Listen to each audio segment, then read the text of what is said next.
Mi nombre es Laura Suárez y el día de hoy les vengo a explicar todo acerca del cerebro humano.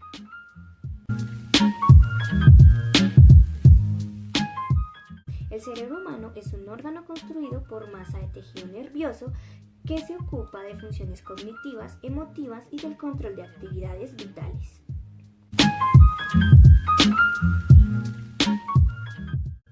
También nos enfocaremos en su origen, quiénes lo han estudiado, cómo se divide el cerebro, qué partes maneja cada sección, su modelo de entendimiento y algunos de los test que se realizan en pruebas neuropsicológicas.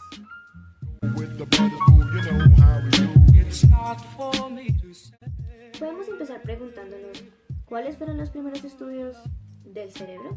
Bueno, debemos tener en cuenta el canibalismo, las prácticas de trepanación y algunos griegos que se involucraron con estos estudios también. Así que explicaremos cada uno al detalle. Los ritos canibalísticos donde tribus se alimentaban de cerebros de personas altamente intelectuales o con grandes habilidades, con la esperanza de apropiarse de las capacidades del ex dueño y también de la materia gris ingerida.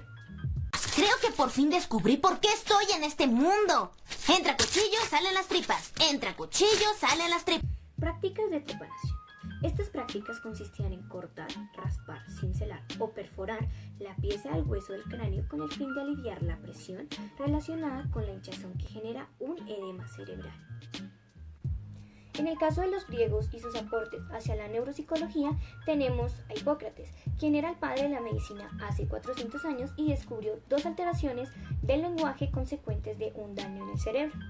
Aquellas personas que eran carentes de una adecuada sonoridad de la producción del habla se les conocía como afonos, y los que tenían dificultades en la elocuencia del lenguaje se llamaban anautos. Por otro lado tenemos a Galeno, quien propuso la escuela del localizacionalismo y él afirmaba que la actividad mental se producía en el encéfalo y cuando había algún daño cerebral, el humano perdía algunas funciones producidas por esta zona del cerebro. Ahora surge una pregunta muy interesante y es, ¿qué pasaría si los humanos usaran el 100% de su capacidad? Disculpe, señor.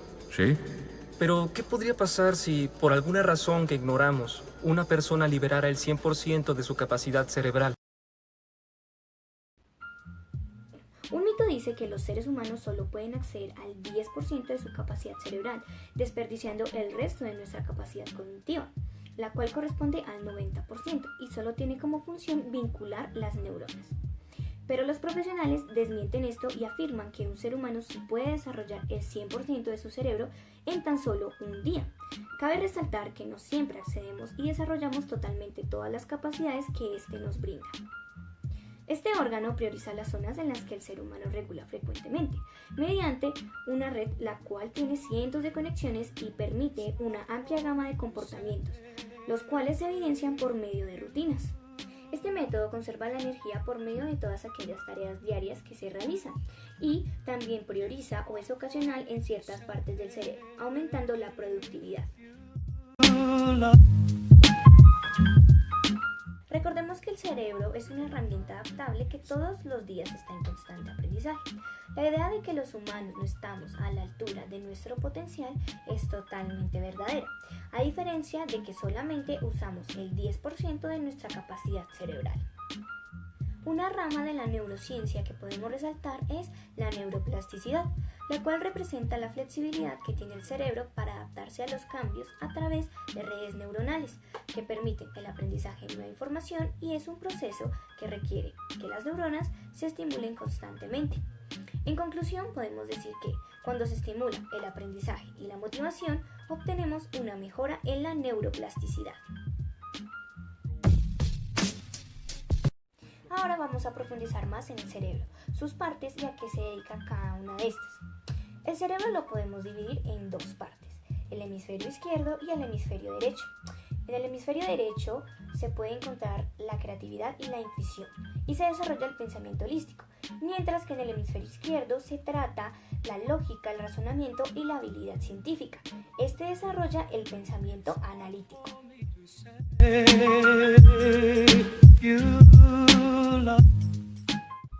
El cerebro se divide en las siguientes partes: el tálamo, la corteza visual, el área gris central del mesencéfalo, la médula espinal, el puente de Barolio, la amígdala central, la amígdala basolateral y por último la corteza auditiva. Ustedes se preguntarán por qué este cerebro está dividido en 5 partes. Bueno, cada una de estas partes cumple una valiosa función y será más sencillo y práctico para ustedes entenderlo mediante estos 5 colores. Empezaremos con el lóbulo frontal de color rosado, que maneja el movimiento, la inteligencia, razonamiento, solución de problemas, conducta, memoria y la personalidad. Seguimos con el lóbulo parietal, que es de color amarillo. Maneja la inteligencia, razonamiento, distingue entre izquierda y derecha, lenguaje, sensación y la lectura. El lóbulo temporal, de color verde, maneja el habla, la conducta, memoria, oído, visión y las emociones. El lóbulo occipital maneja la visión. Por último, el cerebelo maneja el equilibrio, la coordinación, control fino de los músculos y el tronco cerebral, la respiración, presión arterial, latidos cardíacos y por último la deglución. Ambos hemisferios se complementan generando un aumento en la autoconciencia y el comportamiento activo formando patrones neuronales. La sincronización es fundamental, ya que en la mayoría de las situaciones se evidencian elementos lógicos y emocionales donde nosotros solo nos enfocamos en uno de estos dos, y en el cerebro se envían unas ondas, las cuales representan las cualidades y habilidades que puede generar una persona, enriqueciendo más un hemisferio que el otro. Para abreviar, podríamos decir que debería ser más fácil el poder aprender.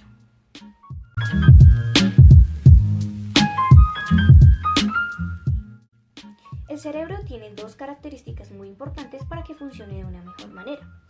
Este debe ser el equilibrio y la sincronización. Un cerebro equilibrado desbloquea el buen y eficiente aprendizaje, y los conceptos y problemas se analizan más rápido. Un cerebro sincronizado reduce la ansiedad y el miedo, y gracias a estas 2 características se desarrolla la sincronización cerebral, la cual abre vías para encontrar posibles soluciones frente a un tema, reduciendo el estrés.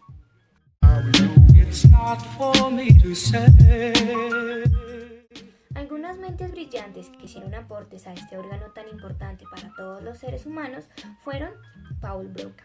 Descubrió que la articulación de las palabras es producida por la tercera circunvolución del lóbulo frontal izquierdo, conocido como afasia de Broca.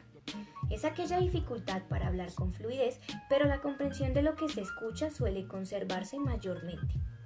Carl Wernicke identificó que la comprensión verbal es una función del lóbulo temporal izquierdo.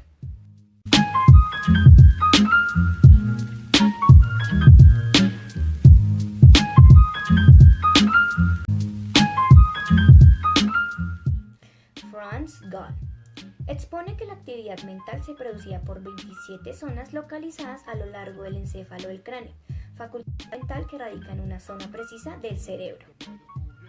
Alexander Romanovich Luria propone entender la actividad del cerebro como producto de bloques o unidades funcionales y propone 3 unidades funcionales. La primera se encarga de regular el tono cortical y la vigilia. La segunda recibe, procesa y almacena información. Y por último, la tercera planifica, verifica y ejecuta la actividad cognitiva y conductual. Antonio Damasio, quien presenta el caso de un paciente con daño cerebral realizando los test que evaluaban sus funciones cerebrales, pero este paciente no presenta mayor dificultad en su funcionamiento cerebral. Sin embargo, en la vida real es un fracaso. Así que se cuestionan estos test neuropsicológicos. García Gómez propone 3 estrategias para pruebas neuropsicológicas. Pruebas específicas. El sujeto realiza algo en específico, como lo indica su nombre, pero el dilema es que presenta dificultades después de ser evaluado en la regulación de su comportamiento y esto genera deficiencias en los procesos atencionales. No tiene validez psicológica. Esto quiere decir que no tienen en cuenta o analizan el entorno en el que se encuentra el paciente, por ende no influye en su comportamiento. Pruebas no específicas. Son evaluaciones psicológicas que evalúan aspectos subjetivos o emocionales, al igual que las pruebas específicas no tienen validez psicológica. Pruebas de exploración diferida. Estas son más centradas ya que se basan en una lógica y contexto medicinal, donde evalúan cómo funciona el cerebro por medio de máquinas y un profesional de la salud debe analizar y rectificar dichos análisis del cerebro y dar una respuesta concreta. William James propone la teoría del cerebro de una persona de 30 años en comparación a la de un niño. Resalta que los niños en su proceso de formación absorben mucha información a una velocidad muy alta, a diferencia de un adulto que tiene 30 años, ya que su carácter se solidifica al igual que su cerebro, por lo que el cambio de este es más complicado cuando los patrones persistentes están firmemente establecidos.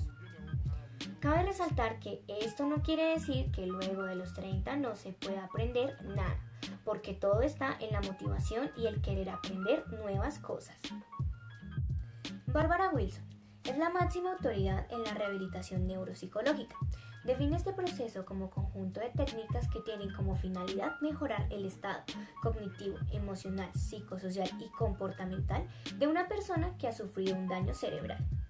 Ginert Arias crea 5 mecanismos que desarrollan un programa de rehabilitación neuropsicológica, como lo son: restauración, test de repetición constante de la función cerebral afectada; compensación, este test tiene una función cerebral conservada asumiendo el rol de la afectada; sustitución, este test requiere de un dispositivo externo el cual asume el rol de la función afectada; activación, estimulación, este test se utiliza cuando una función cognitiva tiene un funcionamiento disminuido; y por último, el de integración. Este test integra, como su nombre lo dice, las diferentes técnicas en beneficio del sujeto con daño cerebral.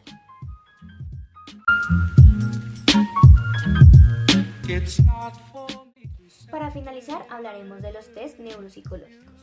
En las pruebas no específicas aparecen tests como el HTP, las subescalas del test de inteligencia de Wechsler, el test de Bender, CAT, entre otros. Y en las pruebas específicas encontramos la Torre de Hanoi, Stroop, cartas de Wisconsin, las pruebas para las afasias, el test de Barcelona, la ENI, la prueba de copia de la figura compleja del rey, entre otros.